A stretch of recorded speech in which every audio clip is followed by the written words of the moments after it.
Did you ever see any of Punk's independent tapes before he came up, or did you just kind of hear about him and then he winds up in OVW? And we're going to cover that part in a minute, but did you see any of these matches on tape, or who would have been looking for those at the time? You kind of heard rumblings of him, and I want to say that I probably started hearing about it when he was in ROH and TNA, but you started hearing rumblings about him, and you heard rumblings about Colt Cabana, you heard rumblings about Adam Pearce. Those were in early 2000. Those were the names that kind of popped out that people like, oh, you got to see this guy. You got to watch this guy. So they would send us tapes from time to time. And that would be, people in talent relations, John Laurinaitis and those guys that would say, hey, take a look at this guy. Do you see anything here? So let's talk about Bobby Roode. Right. He wasn't, even in the independents though, he wasn't always the easiest guy to deal with. Joey Mercury is one of his better friends, and he said on the Best in the World DVD that Punk always believed he was the best in the world, even though he really wasn't. And that kind of led him to having some bad impressions left with people who thought maybe he was smug or arrogant. Did you ever get that impression in your early dealings with Punk, or is that all just other wrestler perception? Absolutely. But do you want somebody that thinks that they're not the greatest? There you go. To me, I always wanted those guys that thought that they were the very best there was, and they were willing to go out and prove it every night. So to me, that's a positive. To other guys go, hey, he's not nearly as good as he thinks he is. Okay, well, you know what? Go prove it different. But I love that attitude. I love the attitude of the guy that comes out and says, you know what, I'm the best and I should be in the main event. Okay, great. Go prove it. In April of 2005, Punk had the great honor of being cornered by Bobby Heenan when he defeated Mike Cruel. And then in May, he's back working another dark match, this time before SmackDown, and he defeated the Amazing Red here. Just a minute ago, we said, the SCTs never got a shot, but Amazing Red, at least here, got a dark match. Do you remember anything about Amazing Red, or is he somebody you're just kind of spacing out on? No, I remember Amazing Red from TNA, and he was a great talent, but he was just too small and just wasn't something that Vince was interested in. How amazing is it that I don't think there's ever been another sport that you can really look at, and I know wrestling's not a sport, but whatever, and say, man, timing is everything, because Amazing Red would be a really big deal with 205 Live right now. Would he not? Oh, hell yeah. I mean, I think he would be a star on 205 Live. Absolutely. And they're looking for an identity there.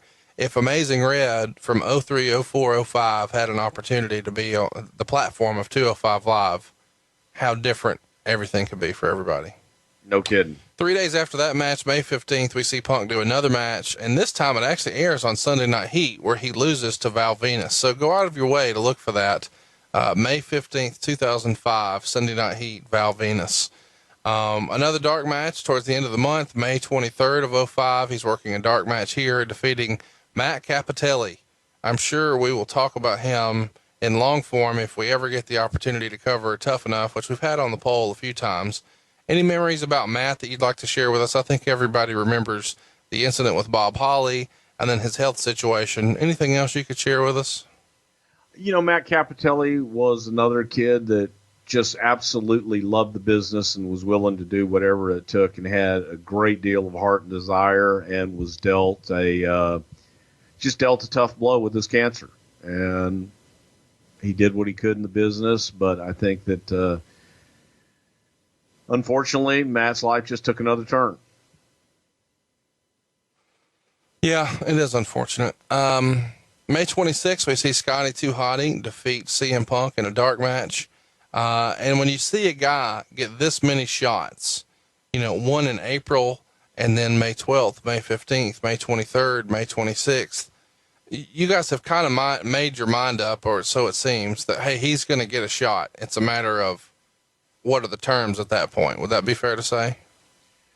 Sure. Well, the more they bring them back and the more they have them work with different talent and just kind of see where the place is for them, once the interest is there and they keep bringing them back, it's okay, what are we going to do with them? Get them out in front of the agents, get them out in front of the talent as much as possible.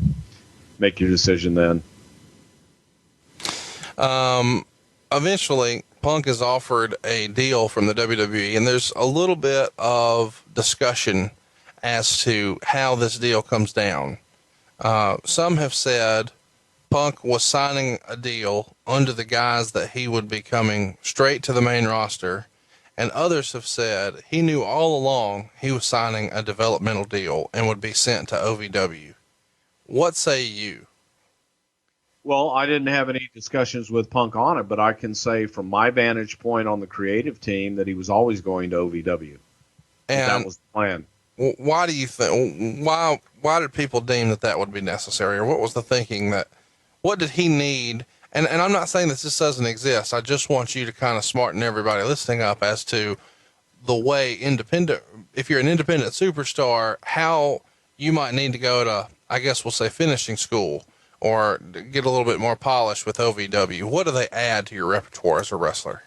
Well, they break bad habits, and unfortunately, a lot of the independent wrestlers out there, they pick up bad habits over time, and they're not corrected as they go on. And OVW is a place where we can put you. You can get rid of some of your bad habits, still work every day, but get indoctrinated into the system and get indoctrinated into the company and allow everybody to kind of see firsthand how you're now working in that environment. Not in the environment of the independent wrestling scene, but how you are in now the WWE system.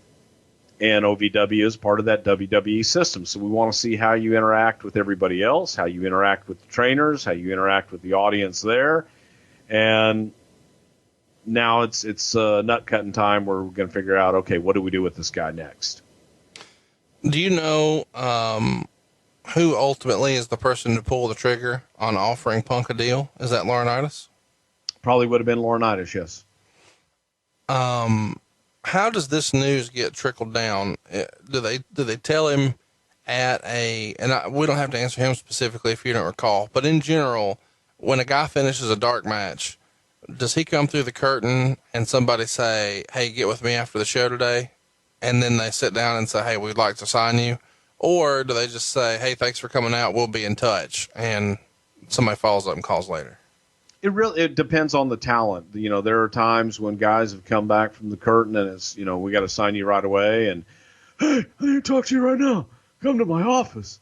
I've got a contract. And then sometimes it's like, oh, hey, good job. Give me a call next week. We'll talk. Give me an example of somebody that you guys wanted to sign right away. As soon as he gets out of the ring, got to have him. God, you see, you put me on the spot. I can't think of any. But it has happened. It's happened where guys have come back and we've said, okay, we want you. What do we got to do? And we're going to be sending you a contract where I've told them. Guys like Christian and Edge, I remember telling them right after they got done at a independent show that we basically had promoted and watched the match and said, okay, guys, we're going to offer you guys contracts. The Hardys came out of the ring. Now, I knew ahead of time they had worked with us and been through our camp, and they came out of the ring and said, hey, congratulations, here's your contracts. But different guys, for the most part, it's, you'll tell them either that night, hey, you did great, we'd like to offer you a contract, I'll be in touch with you, or kind of leave them hanging and just say, contact me next week. There's rumor and innuendo out there that Tommy Dreamer was integral in allowing Punk to finish his dates with Ring of Honor. Do you believe that to be true, or how was he able to have a deal in place but still finish up in Ring of Honor and it not just be a shot or two, but a few months?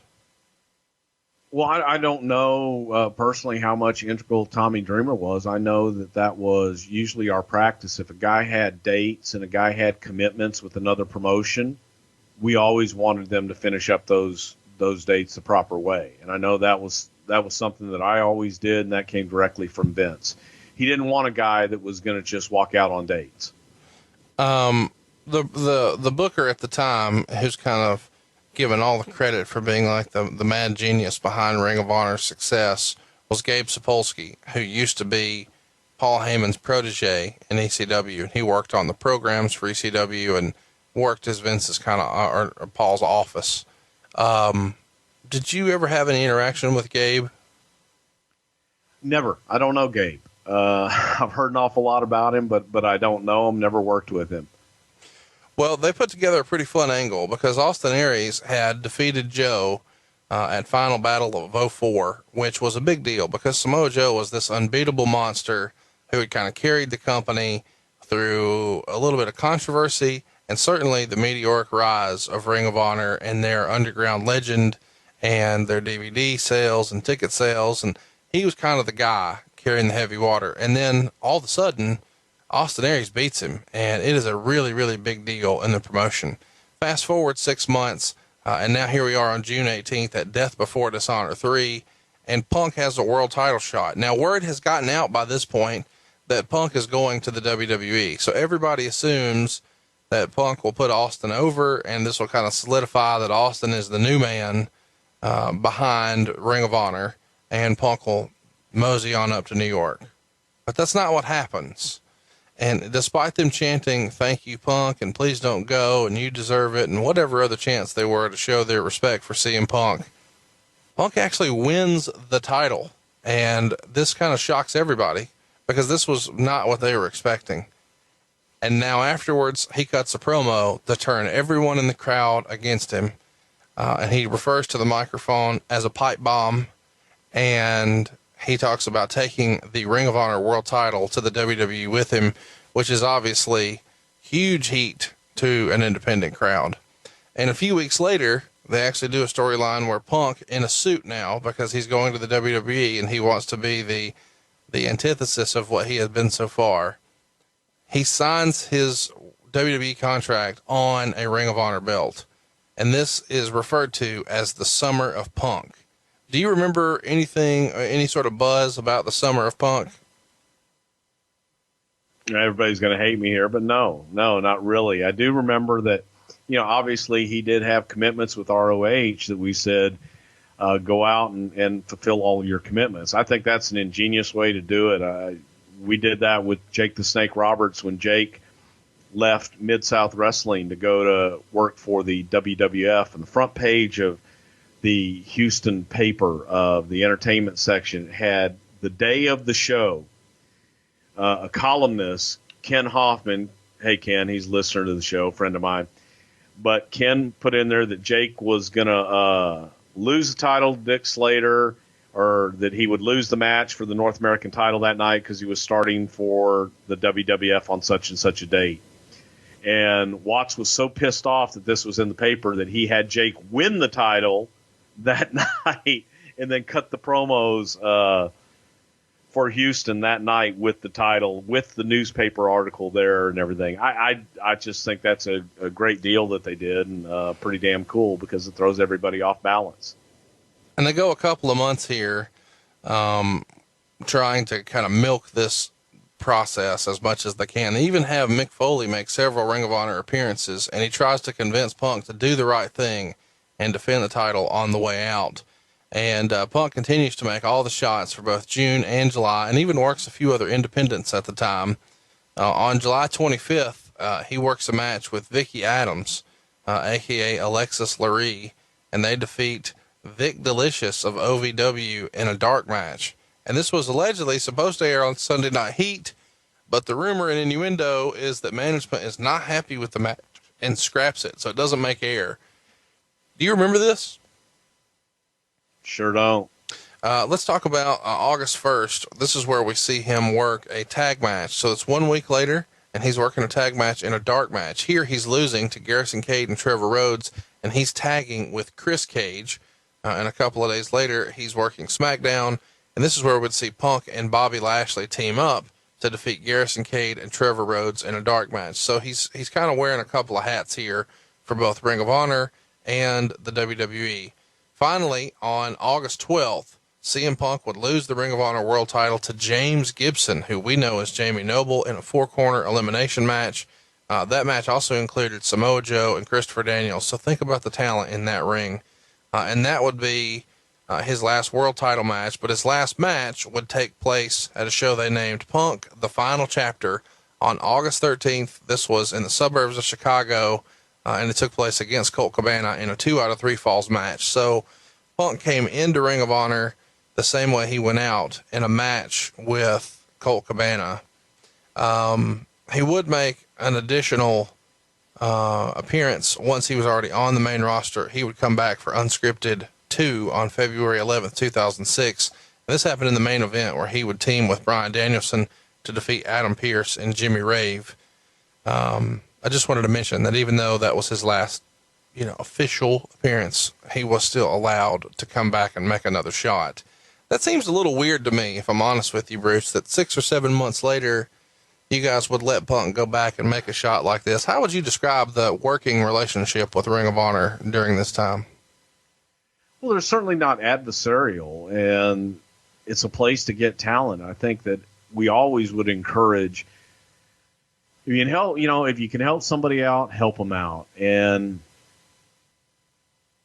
that's what they did. It wasn't, hey, we're going to send you John Cena and The Rock, but if we can help you out, and Punk wasn't a part of the main roster at that time, so what did it hurt? Right. Well, Punk debuts for OVW, which is where he's going, on September 8th, 2005, and it happens in a dark match where he teams up with Nigel McGuinness and Paul Burchill, and they lost to Deuce Shade, Elijah Burke, and Seth Skyfire, and he actually makes his television debut for OVW on September 26, 2005.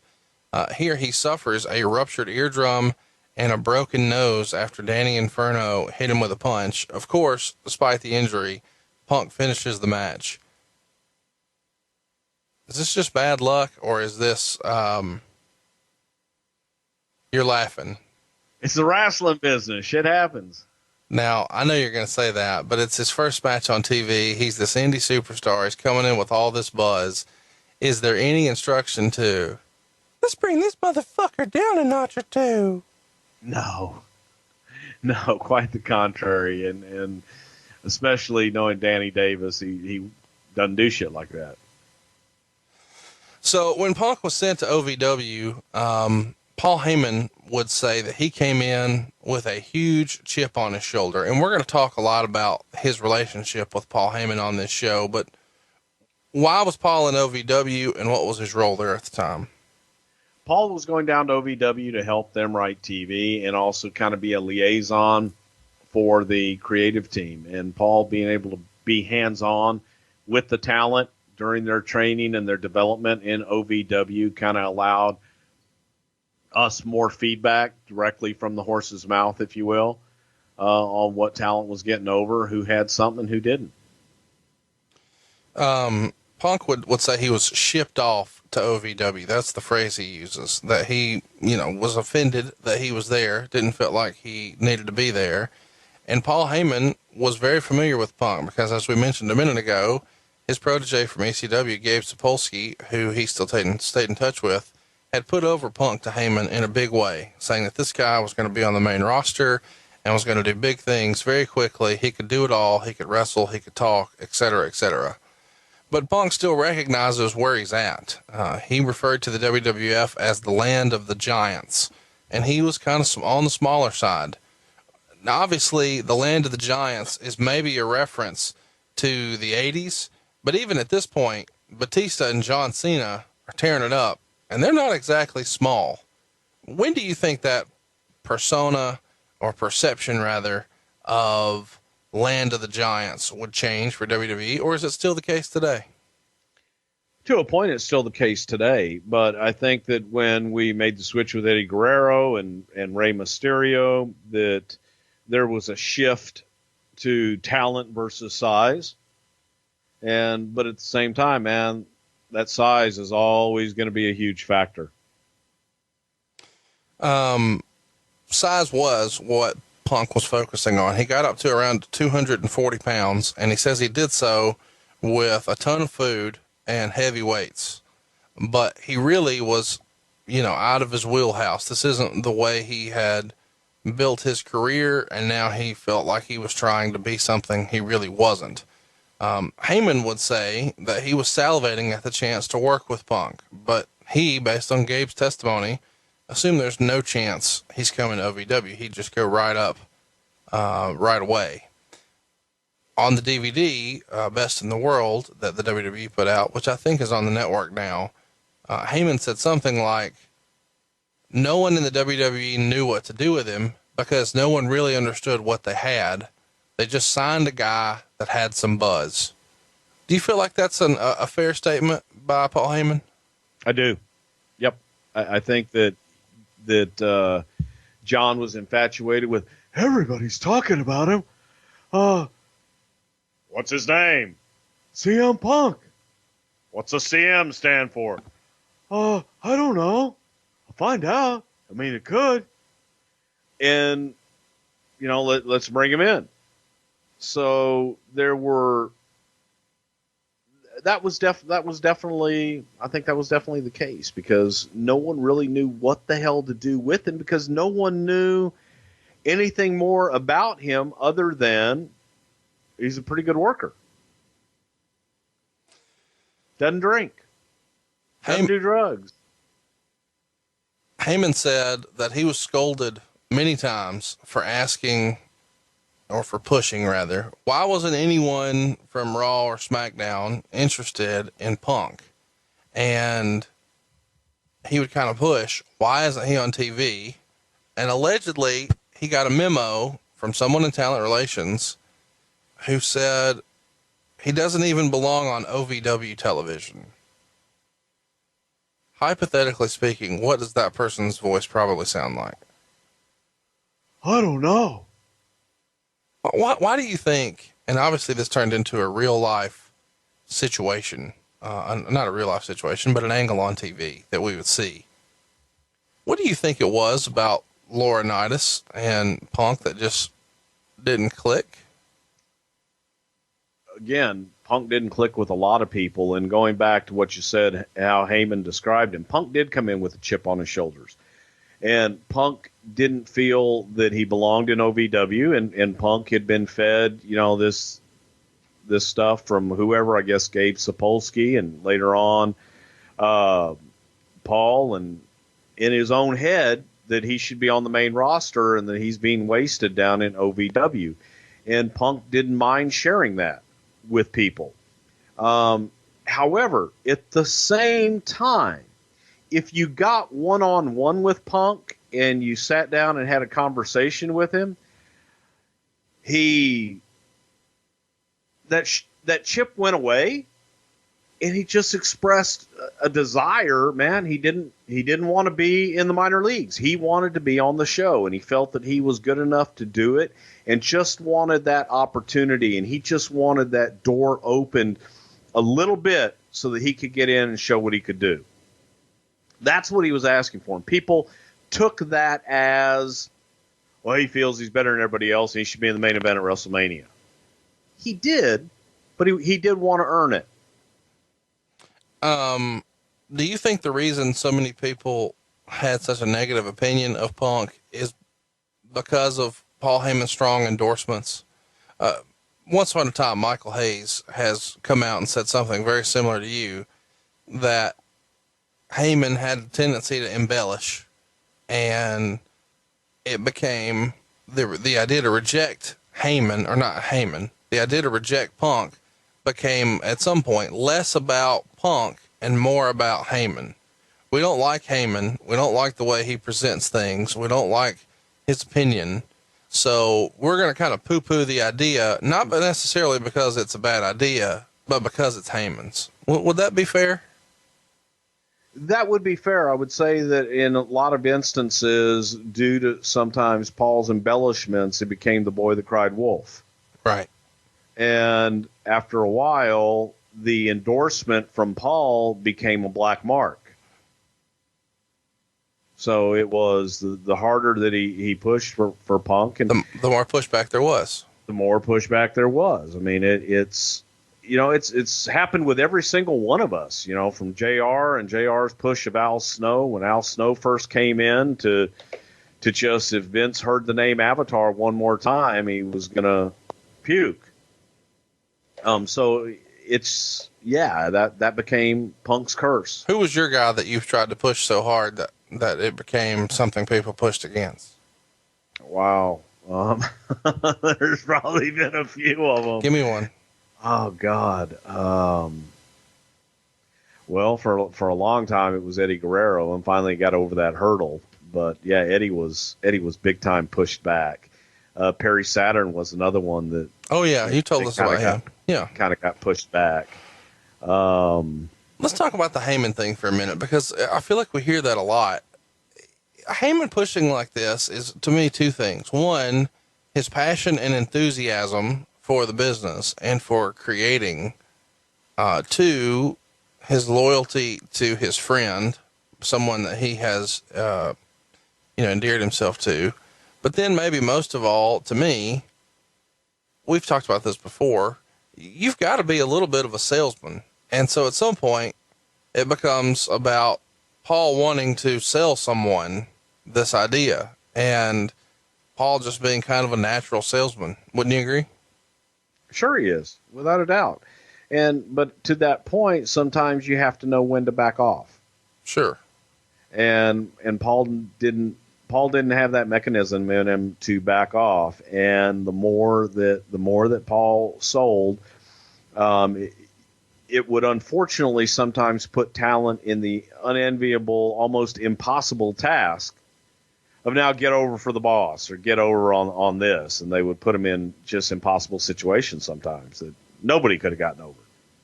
Miz says that while he was in OVW, everybody wanted to work with CM Punk because you could get good matches, and he wanted to work with you to have good matches.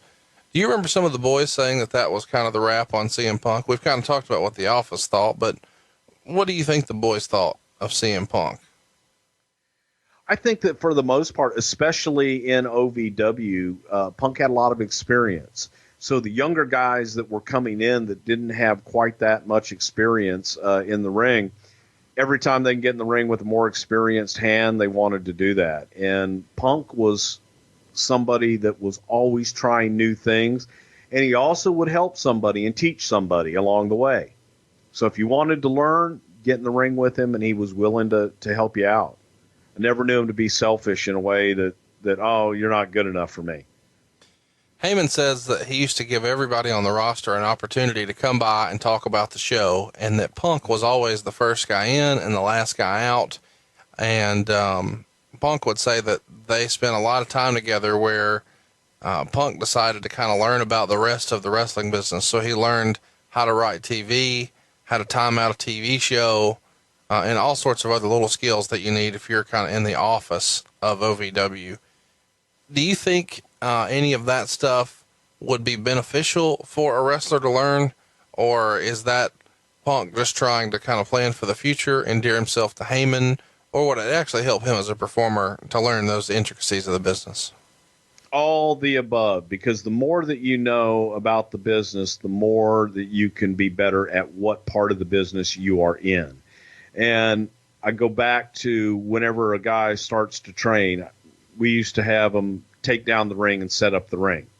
And people would think, well, that's stupid. Why are you punishing him? Why are you making him tear down the ring and set up the ring? That's like busy work and heavy work and punishment work. I would liken it to packing a parachute. When you go skydiving, an expert skydiver packs his own chute because he wants to be safe. He wants to know exactly how that chute is packed, and he wants to be safe when you go in there.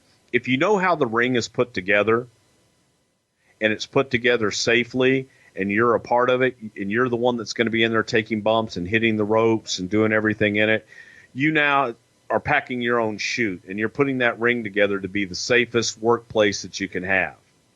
And you know it. You kind of, when the ring is your home and you become comfortable in it, the better you're going to be at your craft. When you know that you go into the ring and you go 2 minutes over your allotted time, and you realize how that affects the rest of the show, that makes you become a better performer.